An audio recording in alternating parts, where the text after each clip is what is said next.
All right, now for another presentation, I'd like to bring out Ben Chiarelli, founder and CEO of Celibre, and Mina Mashrinki, partner at Merida Capital. Come on out, folks.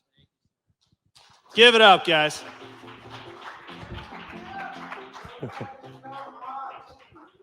That's what we like to hear. Some more of that energy. I'm sure they enjoy it. They asked us not to wear pants, but we didn't oblige.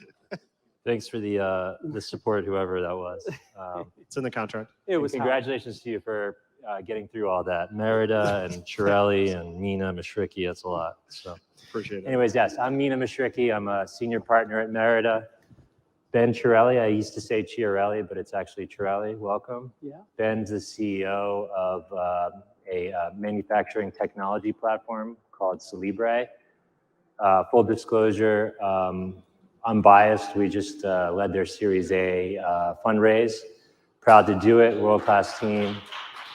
And just want to say that for full disclosure, in case I start gushing, we actually don't like each other because he's from Pittsburgh and I'm from Philadelphia. So this time of year, it's hockey season, so we don't, we're not friendly this time of year. But I'm sick of winning. See, he's already started. Yeah. Anyways, why don't we start? I think it's important to just, hear your background a little bit about what led you to founding Celibre, and we'll start there. Yeah, so I had the privilege of working for a company that was trying to solve for the biggest healthcare issue in the US, actually, the misuse, underuse, and abuse of prescription medicines. A lot of people don't know this, but it's actually more deadly and more costly than cancer and heart disease combined. And I was working for a data technology and diagnostic company trying to solve for that in San Diego. And then I had the privilege of meeting a man named Dr. Craig Venter. And for those of you who don't know, Craig actually sequenced the first human genome. And he founded a company called Synthetic Genomics with another very smart young man named Ham Smith, who won a little thing called the Nobel Prize. And the entire thesis there was that we as humans needed to fundamentally change how we make things. And the most elegant and beautiful way to do that is actually biology. If you look around you every day and you think about what biology is fundamentally, it's a manufacturing technology. Every cell on the planet has these little assembly lines inside of it, and those cells take nutrients from their environment and turn those nutrients into amazing products, whether that's fragrances from a flower or cannabinoids from a cannabis plant, or your body making COVID-19 antibodies from the banana you ate the day before. So I just fell in love with this idea of using biology to make things and lowering our footprint on ecosystems. And then when you combine that with cannabinoids, which are very interesting for many of the issues that I was trying to solve on the medicine side, with chronic pain, with anxiety, with behavioral health, combining the two of those was just a no-brainer for me, and that's kind of how we got it started. Awesome. Well, you heard it here first. Eat a lot of bananas. Why don't we dive into... You don't want to cramp up out there. Yeah, that's true. Yeah. Why don't we dive into what does Celibre do? And I have a very specific question. Are you a cannabis company? No, so we're not a cannabis company, so it's weird for us to be here. We're a manufacturing technology company. So let's go back to this idea of a cell as a manufacturing facility. So think about the cell as the building, and actually it would look a lot like this with these weird glass things on top of us. And you think about the cannabis plant having all of these different assembly lines, one being for CBD, another one being for limonene, another one being for THC, onward and onward to 400 chemicals that are made in this plant. If you ask Dow DuPont to do that, by the way, they would say, sure, we can do that. Just give us $11 trillion and a massive infrastructure, and we can make all that. And the cannabis plant elegantly does this in one little cell. So effectively what we do is we say having those chemicals made like that probably doesn't make the most sense from an ecosystem perspective. What if we could take the assembly line out of the cannabis plant, for instance, for CBD, and pop that into a cell like yeast? And then we feed that yeast sugar water in a fermentation tank like any brewery that you've ever been in. But instead of beer out the back end comes pure, natural cannabinoid, CBD. And a lot of times when we talk about it, people say, biosynthetic, or they say, oh, you're making synthetic cannabinoids. And actually, the technology platform that we're developing is the way almost all of the ingredients in the food ecosystem are made today. Our products will be labeled natural, vegan, kosher, and believe it or not, we could use the byproducts and waste products from plant-based burgers like Beyond Meat and Impossible Burgers, and our products will get organic labels, and we never touch a plant. So you're talking about using some of the most sophisticated science that we have our access to as humans in a very unsophisticated industry. So why did you pick cannabis first? Because I could trick people like Merida into investing in me. No, I honestly picked it because the plant, one of the problems with using biology as a manufacturing technology is economics and scalability. So one of the areas that we were first in was biofuels. And if anybody's ever seen the commercials for ExxonMobil with algae, that was actually my old company that's the technology backbone for that. Competing with drilling oil out of the ground for free in Iran is a really tough proposition. And a lot of people talk about sustainability being important, but the reality is unless you're bringing a product to market and actually changing supply chains, your sustainability is squadouche. So I wanted to find an area where the markets were massive, and I actually think we underestimate the cannabinoid product market. I think cannabis is a niche within a much broader market, where the current supply chain is likely not going to be able to sustainably produce what is required to meet that end demand, whether it be human health or animal health. Nature actually just wrote a paper that the current US cannabis greenhouse gas footprint is the equivalent of 15 million cars on the road. That's an astounding number for an industry that's not even legal yet. So if we can change that even a little bit, I think that's important. And then the other one is I actually am very good friends with the gentleman who's the largest shareholder in GW Pharmaceuticals, which I know can be a good thing or a bad thing for people in this room. And I went to him and I said, talk to me about this plant, talk to me about these molecules. And he said, I'll do you one better. Let me put you in the room with them. And they happen to be in San Diego where we're based. And I spent a whole day with those guys. And I came out and I called our CTO, Spiros, and I said, holy shit, dude. The stoners were right. This plant cures everything. I cannot believe what I just looked at. And the stuff you would expect, pain, anxiety. But what was really interesting is they had data in diabetes. They had data in glioblastoma, the most deadly form of brain cancer. And I said to myself, holy crap, you could do a lot of good for planet and people if we were able to get into this. And then I think the bigger one also is, right now it's really expensive to make these things. So our technology at scale, I apologize, we think in kilograms and metric tons, so I'll try and do math. But we will be able to make any cannabinoid isolate, pure, natural, organic, for less than 10 cents a gram at scale. And that means you're taking these really important medicines and giving patients that today cannot afford them access to them, whether that's the young lady who worked on the Ford factory or the guy who worked in the coal mill or the poor family who's dealing with an opioid crisis in the middle of Kentucky. And being more sustainable, but also providing access, I think was one of the critical reasons that we decided this as a first app, because we could literally go anywhere with the tech. Right, got it. So cannabis first, there will be more use cases later, probably outside the cannabis industry. Absolutely. I love natural products personally. Right. So there are a bunch of different things in the natural product space. I was actually just talking to Bobby earlier. Everybody knows Bobby, so I'm just going to one name her. You have Bobby, to. She's like Oprah. Yeah. So, and I was telling her the Mars family has actually promised moms that they are not going to have any non-natural food coloring in any of their products going forward. Mars blue M&Ms would take up 100% of the global supply chain. Nothing else could be blue. So as population grows and we continue to spread out and consume ecosystems, I think it's just more and more apt to start using nature to make things in a much more kind of footprint resource conscious way. Makes sense. So let's talk about for a second how people are making cannabinoids today. You've got, the term that I learned from you, I think you might have termed cellular agriculture, which I think you fit into that realm. I didn't term it, but I'll take credit. Okay, yeah. You've got bio-industrial, you've got traditional agriculture, and then you've got synthetic analogs. So maybe just explain to everyone the distinction between each group and then we'll go from there. So synthetic production means that you're using chemistry to make things, and there's a lot of companies that do this. The most famous of which in the regulated markets is Marinol, which is a THC analog drug made via chemistry that is marketed by AbbVie. There's also the nasty stuff on the black market like K2 and Spice, which are also chemically derived. I don't consider them competitive. They're not interesting to me personally. I'm much more interested in natural products. And there's really 3 ways to make natural products. Ag and extraction, which we all know and love. There's our method of cellular agriculture, or what I call cultured cannabinoids, meaning you start with a natural input like sugar, and you allow the biology to do the work in a fermentation tank. And then there's kind of a mix between synthetic and what we do, and it's what I call bioindustrial. There was a company that has since gone away called Tiwanaut that did it this way. There's a couple others where you take chemicals, like a levotolic acid is one of these chemicals, and then you use enzymes or cell machinery to outside of a cell convert those. And you actually can get natural labels doing that as well, believe it or not, as long as your starting material is natural and you're using enzymes to do all the chemistry.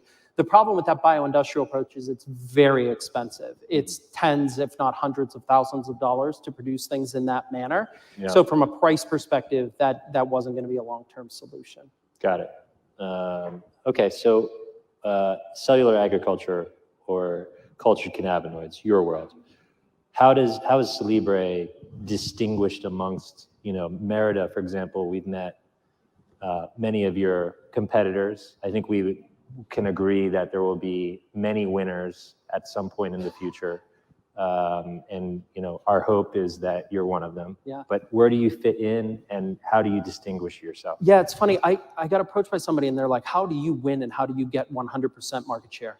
And I actually said, I don't want that, because the only way you get adoption into these massive consumer markets, whether it be animal health or whether it be the traditional CPG supply chain, I would say, do you think Johnson & Johnson has a sole supplier for anything? Like, no way in heck. So the only way you're going to get adoption is if there are multiple people that these large companies can actually go to get the ingredients. So I root for my competitors as much as I root for myself, because I think that's important. Number 2, it is not a coincidence that the 2 major investments by big tobacco into cannabis were in Kronos Group, who has a partnership with Ginkgo in our technology, and British American Tobacco, or made an investment in Organogram that has a partnership with Hyacinth in our technology. I think those investor bases in the tobacco industry are really pushing to different form factors, and this is a really interesting way to kind of get there. So what I would say is I don't want to be alone, because I would love to have Altria doing lobbying on our behalf, obviously. They're pretty good at that.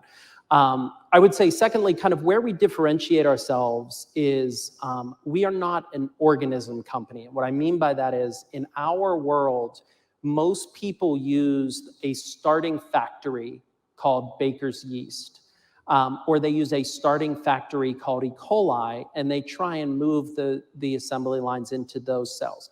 We actually think those cells are suboptimal for cannabinoid production. I think some companies will get there with it, but we think it's a suboptimal starting point. So we don't start with a cell and try and bang the square peg in a round hole. We say, what is the product we're trying to make, and go into nature and find a cell that when we feed it sugar water, it makes the chassis, it makes the chemistry that we need it to make to eventually make CBD or THCV or CBN. So that's where we kind of start from a differentiation perspective. The other place we really differentiate, and this is kind of, everybody on LinkedIn says this, but I was lucky enough to steal a team of 15 from the guy who sequenced the human genome. So we got some pretty smart folks around the table, and I would put them up literally against anybody. And I think that's borne out. I mean, when you guys first invested in us, I think it had nothing to do with anything other than I was able to sit at a table with Mitch for an hour and 30 minutes and go toe-to-toe on nothing dealing with Celibre, right? That's probably fair. Pretty much it. I definitely couldn't get a word in. Yeah. But I think what you saw is we're honest, we execute, and with literally a tenth of the money and a third of the time, we have caught up to everybody. And that's a testament to the smart people that we have in our shop, but it's also, it kind of proves the thesis that if you would take a different tact to using biology as a manufacturing tech, you can make actual strides and potentially make actual differences. Yeah, I think you've dumbed it down for me before. I think the analogy was this cell agnostic approach is, the approach is sort of like, starting with baker's yeast is why would you take a Ford manufacturing facility and use that to, retrofit it to make iPhones. Sort of the similar analogy. Go find the Samsung factory. Right, exactly. All right, so let's talk about the path forward. So just briefly, people for years and years have been saying that this technology is right around the corner, that it's going to scale. Maybe we're kind of there, kind of not. We're not quite there yet. Obviously, 99% of the industry is coming from the plant itself. Where are we? Where is Celibre? How far is Celibre away from, selling product into the market at scale? Yeah, so it's a stepwise thing. We need to do a couple of pilot runs, get people samples, but I would say there's probably 4 or 5 of us that are making CBG as in goat today. That'll be commercial next year. Everybody was a little bit silent on what their first product was going to be, and I said, I don't know why they're being silent. It's CBG, it's the mother cannabinoid. You have to make it before you make the rest, so it's, if you look at the chemistry, it's kind of obvious. But we will also be ready to go on THCV and CBN next year. Awesome. When that happens, I don't know. And, obviously you can start kind of accelerating it from there. And I think the thing I'm most intrigued by is, again, I think cannabis is a niche, and I think within a broader cannabinoid product space. So I'm really interested to see how these things get used across animal health and human health. But in the cannabis space specifically, we're talking to a really cool company in San Diego called Perfect Blends. If you've never had their product and you're in California, you can get your hands on it, please do. Dean and a guy named Michael Backus, who literally wrote the book on cannabinoid-terpene interactions 20 years ago, they have come up with a manufacturing technology that allows them to infuse terpenoid profiles and cannabinoid profiles into high CBD hemp and other flower products. And I'm really excited to see where we can inject ourselves into the flower market to make those products more consistent, both from a THC perspective, but also from an experience perspective, right. And really drive it to when you have federal legalization, how that all ends up working. We're going to be short on time, so I'm going to cut you off. Yeah. That's a nice segue to my next question, which is, Merida, for example, we have a lot of investments in the plant space. For the investors in the room, should we be viewing this biosynthesis space, for lack of a better word, as a hedge for the plant investments that we make, or should we be thinking about it as something that drives the industry forward and makes it a bigger opportunity set for everyone? Yeah, well, to toot your horn a little bit on stage in public, it was one of the things I liked most about you, because you did not see us as a hedge. You saw us as augmenting an ecosystem. And a lot of investors we talked to said, oh, you're a hedge on everything else I invested in, and they didn't kind of dig that level deeper. So I was really appreciative that you kind of understood the nuance. I would say we are one of the solutions to help this industry. Like, if you go to a store right now, we actually have Tory Holistics, which was the first rec license in all of California right down the street from us. And once a quarter, I go take pre-rolls off the shelf and we test them. And the pre-rolls say they're 21% THC. Not one of the pre-rolls is 21% THC, and the range is from 17 to 29. Could you imagine if Jack Daniels one day was like, our alcohol is somewhere between 17 and 29% alcohol by volume, have at it, people, right? It's just not going to happen.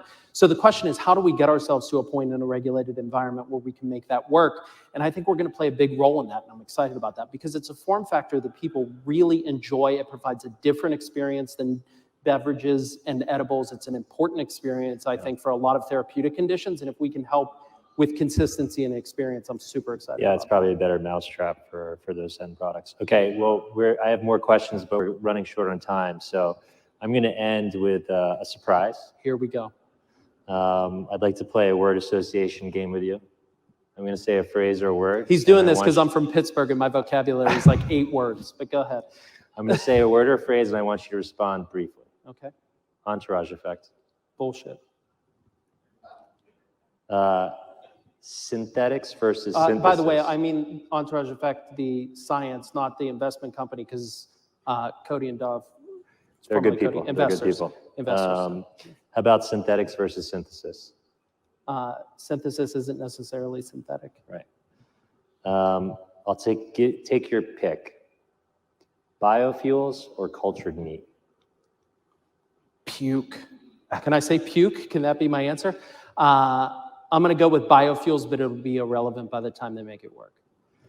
Okay. How about this is another comparison and graph that I learned from you. Moore's law in computing versus genomic sequencing. Yeah, so genomic and sequencing is 10 times more rapid than Moore's law, but our plateau happens because we're constrained by living organisms. So in order for us to produce things, we need to keep things alive. The chip guys don't have to worry about that variable. All right, last one, 8 seconds left. French fries on your salad. Of course. Yeah. Well, there you have it. Ben Chiarelli, Celibre. Yeah. Thank you, brother. Thank you, everybody.